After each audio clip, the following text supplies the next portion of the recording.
Supreme court के जजेस का बयान है कि उन पर बहुत ज़्यादा बर्डन होता है और कई दफ़ा ऐसे केसेस के फ़ैसले में ये भी कहा जाता है कि इन्होंने आइन को रीराइट कर दिया। तो ये रीराइटेशन ऑफ आइन जो है, कॉन्स्टिट्यूशन जो है, इससे बचने के लिए अब एक नई तजवीज़ सामने आई है जो कि मौलाना फजलुर रहमान ने कौमी असम्बली के इजलास में दी थी।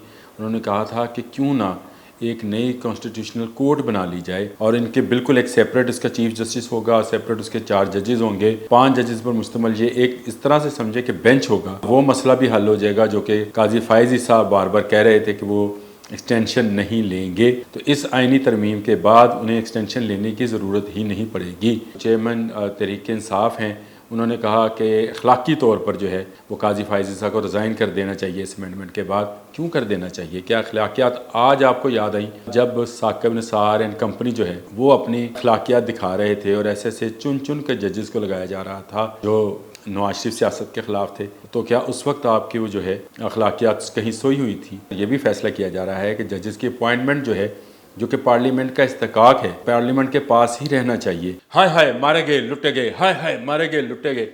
आप निकाल के देख लें, तमाम सोशल मीडिया इस बात से भरा पड़ा है कि पाकिस्तान में एक नई सुप्रीम कोर्ट बनने जा रही है। मैं आपको बताता हूँ कि ये झूठ है और ये झूठ कैसे है, मेरे आज के कॉलम का हिस्सा होगा, आज का बोलता कॉलम। मैं आमिर रज़ा ख़ान।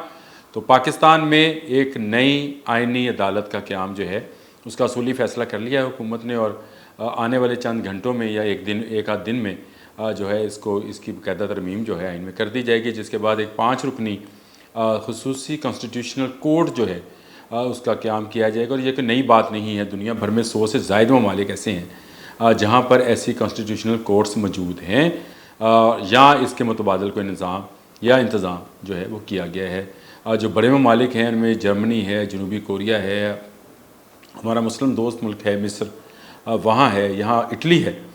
यूरोप की अगर बात करते जर्मनी, इटली, ये इन ममालिक में भी जो है स्पेशल कॉन्स्टिट्यूशनल कोर्ट्स हैं जहाँ पर ऐसे आइनी मसाइल जिनको आइन के अंदर तरमीम और आइन के अंदर उनकी इजाज़त होना या ना होना है उसके फ़ैसले किए जाएंगे। होता ये है कि रहा कि पाकिस्तान में सुप्रीम कोर्ट ऑफ पाकिस्तान जो है वही कॉन्स्टिट्यूशनल जो है अमेंडमेंट्स या कॉन्स्टिट्यूशनल तशरीहात जिनको बोला जाता है, जो उनको एलेबोरेट करती हैं, तो वही करती चली आई हैं, जिससे आपके अपनी सुप्रीम कोर्ट के अंदर सुप्रीम कोर्ट के जजेस का बयान है कि उन पर बहुत ज़्यादा बर्डन होता है और कई दफ़ा ऐसे केसेस के फ़ैसले में ये भी कहा जाता है कि इन्होंने आइन को रीराइट कर दिया। तो ये रीराइटेशन ऑफ आइन जो है, कॉन्स्टिट्यूशन जो है, इससे बचने के लिए अब एक नई तजवीज़ सामने आई है जो कि मौलाना फजलुर रहमान ने कौमी असम्बली के इजलास में दी थी। उन्होंने कहा था कि क्यों ना एक नई कॉन्स्टिट्यूशनल कोर्ट बना ली जाए ताकि सूबों के मामलात हैं वफाक के साथ, वफाक के मामलात हैं सूबों के साथ, और चारों सूबों और वफाक को मिलाकर 5 के अगर कोई आइनी मसाइल होते हैं तो वो उस कोर्ट में लेकर जाए, वहाँ पे अपील की जाए, वहाँ पर उसका हल निकाला जाए। और इनके बिल्कुल एक सेपरेट इसका चीफ जस्टिस होगा, सेपरेट उसके 4 जजेस होंगे, 5 जजेस पर मुश्तमिल ये एक इस तरह से समझे कि बेंच होगा जिसको अब कॉन्स्टिट्यूशनल कोर्ट के नाम से जाना जाएगा। बहुत ही अहम आइनी तरमीम आज और कल में होने जा रही हैं, जिसमें शायद जो है वो उम्र की हद जो 65 साल है उसको भी बढ़ा दिया जाए और 3 साल मज़ीद शामिल कर दिए जाए। और उसमें ये शामिल कर दिया जाएगा कि जो चीफ़ जस्टिस ऑफ पाकिस्तान हैं अगर वो रिज़ाइन करते हैं तो करें, लेकिन अगर वो रहना चाहेंगे तो कॉन्स्टिट्यूशनली उनकी मुद्दत मियाद जो है 3 साल मज़ीद बढ़ जाएगी। तो उससे वो मसला भी हल हो जाएगा जो कि काजी फायजी साहब बार बार कह रहे थे कि वो एक्सटेंशन नहीं लेंगे। तो इस आइनी तरमीम के बाद उन्हें एक्सटेंशन लेने की ज़रूरत ही नहीं पड़ेगी। यानी जो आइन के मियाँ बीवी हैं वो राज़ी होंगे तो काजी साहब क्या करेंगे। वो कहा जाता है कि मियाँ बीवी राज़ी तो क्या करेगा काजी, तो काजी फायज़ ईसा ही वो काजी हैं जो अब क्या करेंगे, क्या वो रिज़ाइन करेंगे। रिज़ाइन करने का मतलब ये है जिस पर उनको प्रॉम्प्ट कर रही है पाकिस्तान तहरीक इंसाफ कि आप रिज़ाइन करें। कल जो चेयरमैन तहरीक इंसाफ हैं उन्होंने कहा कि अखलाकी तौर पर जो है वो काजी फायज़ ईसा को रिज़ाइन कर देना चाहिए इस अमेंडमेंट के बाद। क्यों कर देना चाहिए, क्या अखलाकियात आज आपको याद आई जब साकिब निसार एंड कंपनी जो है वो अपनी अखलाकियात दिखा रहे थे और ऐसे चुन चुन के जजेस को लगाया जा रहा था जो नवाज शरीफ सियासत के ख़िलाफ़ थे। तो क्या उस वक्त आपकी वो जो है अखलाकियात कहीं सोई हुई थी?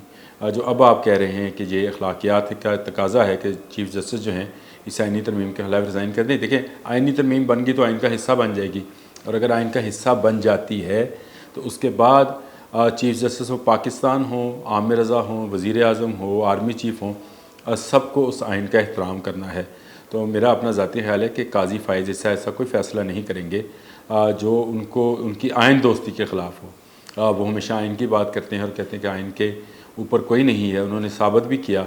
और ये जो अमेंडमेंट लाई जा रही है ये इसी का नतीजा है कि गवर्नमेंट को भी पता है, अपोजिशन को भी पता है, और जो बाकी अदारे हैं उनको भी पता है कि काजी फ़ाइज़ हिस्सा आइन से हट कर कोई बात नहीं करेंगे। तो जब आइन का ही ये हिस्सा बन जाएगा कि 3 साल की जो है मुद्दत मियाद वो नौकरी की बढ़ाई जा रही है, तो फिर उसमें किसी का इतराज़ बनता नहीं है। अब आ जाते हैं कॉन्स्टिट्यूशनल जो अमेंडमेंट है, ये बड़ी अहम है, और इसमें जो आइन के आर्टिकल 184, 85 और 86 हैं, ये 3 आर्टिकल हैं जो के आइनी तौर पर यहाँ पर डिस्कस हो सकेंगे। यहाँ पर कोई दूसरे केसेस जैसे हाई कोर्ट से केसेस आते हैं जो आपके सिविल कोर्ट से निकल कर आते हैं, या इस तरह के मामलात हैं, कोई जायदाद का मामला है, कोई कत्ल का मामला है, कोई डकैत का मामला है, कोई और मामलात हैं, वो आते हैं तो वो नहीं सुने जाएंगे। यहाँ पर सिर्फ आइनी अदालत लगा करेगी। अगर किसी को आइन की किसी शिक पर इतराज़ है, अगर किसी को आइन के नई अमेंडमेंट पर कोई इतराज़ होने जा रहा है, उसके पास होने पर कोई इतराज़ है,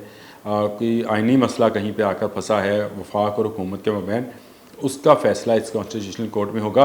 ये बहुत ही अहम इक़दाम है, और इससे बहुत सारा वक्त सुप्रीम कोर्ट ऑफ पाकिस्तान का भी बचेगा।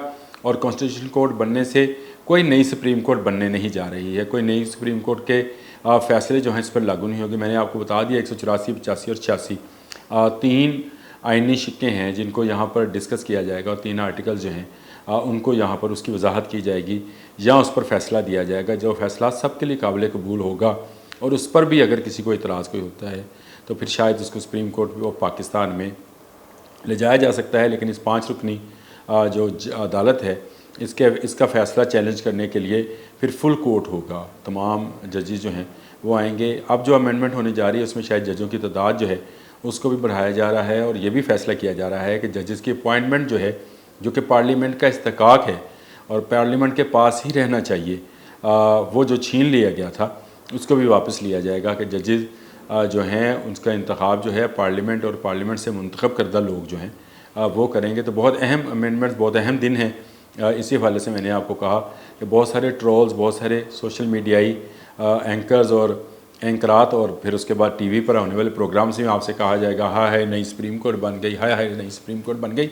कोई नई सुप्रीम कोर्ट बनने नहीं जा रही है। पूरी दुनिया भर में ये राइज है तरीक़ा के कॉन्स्टिट्यूशनल कोर्ट्स हैं जो कॉन्स्टिट्यूशन के और आइन के मुतल्लिक़ जो हैं फ़ैसले करती हैं। यही फ़ैसले अब पाकिस्तान में होने जा रहे हैं, तो ये बहुत अच्छा इक़दाम है।